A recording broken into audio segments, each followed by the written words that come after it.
Dejadme que empiece haciendo referencia a la primera semana. ¿Recordáis que hablábamos de la dualidad de las políticas públicas como un fenómeno que tiene dos percepciones distintas? Decíamos que por una parte las políticas eran el resultado de un proceso político, algo que hemos estado estudiando y viendo todas estas semanas, y que aspirábamos en este sentido a que fuera un proceso democrático. Pero al mismo tiempo, decíamos, las políticas públicas son instrumentos para intentar generar un cambio sobre la realidad, para mejorar el mundo en el que vivimos, al menos en alguna dimensión concreta.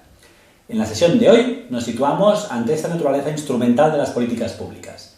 La pregunta que se hace la evaluación es: ¿realmente sirven los programas y políticas para solucionar, o al menos para mejorar, los problemas que les dan razón de ser? Por ejemplo, ¿incrementar la jornada lectiva mejora el rendimiento de los alumnos? ¿El carnet de conducir por puntos reduce la siniestralidad en las carreteras? ¿Una nueva regulación ambiental mejora la calidad del aire? Ya vimos en la primera semana que las respuestas no siempre son obvias. Acordaos, por ejemplo, del Dr. Spock y su recomendación de hacer dormir a los bebés boca abajo. Parecía tan obvio y, sin embargo, tan equivocado. Ex ante, decíamos, las políticas públicas no son más que hipótesis de mejora que deben ser contrastadas. Hoy vamos a ver cómo las podemos contrastar. Lo primero que nos hace falta es una pregunta. Las preguntas son el motor de la evaluación. Que alguien quiera saber algo sobre una política pública es el inicio de todo el proceso.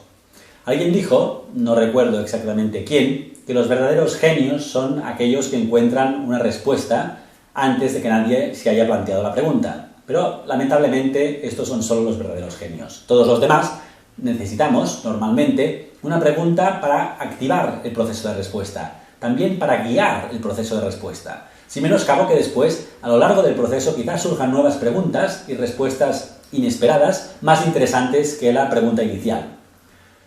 Y aunque cueste de creer, en el ámbito de las políticas públicas, las preguntas evaluativas son un recurso escaso, son un limitante para el desarrollo de la evaluación de políticas. Porque reconocer ignorancia cuesta, quizás también por miedo a la respuesta, quizás porque el día a día no nos da perspectiva suficiente sobre nuestro trabajo para hacernos este tipo de preguntas, quizás porque estamos demasiado centrados en la política y no nos fijamos lo suficiente en las políticas. Quizás por lo que decía el eminente poeta de Reus, Joaquín Bartrina: si quieres ser feliz, como me dices, no analices, muchacho, no analices. Cuando pensamos en evaluación, normalmente pensamos en la evaluación del impacto, pero es importante saber que existe todo un menú de preguntas de evaluación posibles. El primer tipo sería la evaluación de necesidades, también llamada a veces diagnosis. En este caso se trata de caracterizar bien las necesidades antes de diseñar el programa que les va a hacer frente. Por ejemplo, si el Ministerio de Educación ha decidido digitalizar la formación en las aulas, podría ser que algunos profesores, que algunos maestros tuvieran conocimientos obsoletos para poder utilizar de forma adecuada todos estos recursos, que incluso su nivel de conocimiento fuera inferior que el de sus alumnos. En este sentido, podríamos decir que hace falta algún tipo de programa para actualizar sus conocimientos. Pero, ¿cuántos maestros son? ¿Dónde están? ¿Qué les pasa? ¿Qué tipo de formación necesitan? Serían algunas de las preguntas que podría intentar responder una evaluación de necesidades. Es importante ver que la evaluación de necesidades es un tipo de evaluación que encaja en un proceso bastante racional de diseño de una política pública. Implica que hay un periodo en el que nos podemos dedicar a estudiar el problema antes de diseñar la solución, lo que a veces ocurre, pero no siempre es el caso. Otro tipo de evaluación muy importante es la evaluación de proceso o implementación. En este caso, nos preguntamos una pregunta bastante simple, que es ¿qué ha ocurrido? En el caso que poníamos sobre las vacunaciones, en la sesión de Raquel Gallego sobre implementación, aquí nos estaríamos preguntando si finalmente los coches han podido llegar a todos los pueblos, si finalmente las familias han dejado que vacunáramos a los niños, si finalmente hemos vacunado a 10, 20 o 30.000 niños. Preguntas sobre el qué ha pasado, no sobre el efecto de lo que hemos hecho. Esto es muy importante porque, como nos explicó Raquel Gallego, entre lo que decidimos hacer y lo que finalmente hacemos, normalmente hay una brecha. Y es importante saber lo que el programa realmente es antes de poder evaluar su impacto. Las preguntas de impacto podríamos decir que son las reinas de la evaluación, las que todo el mundo tiene en mente cuando piensa en evaluación. De hecho, son los mismos ejemplos que yo mismo he puesto para presentar la sesión.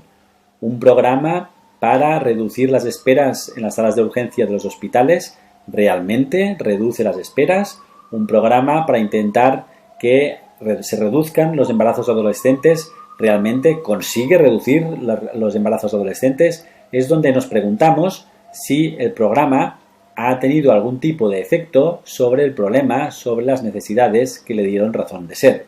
Y finalmente, la evaluación económica es la que pondera los outputs conseguidos o, aún mejor, los impactos conseguidos con los recursos que hemos dedicado.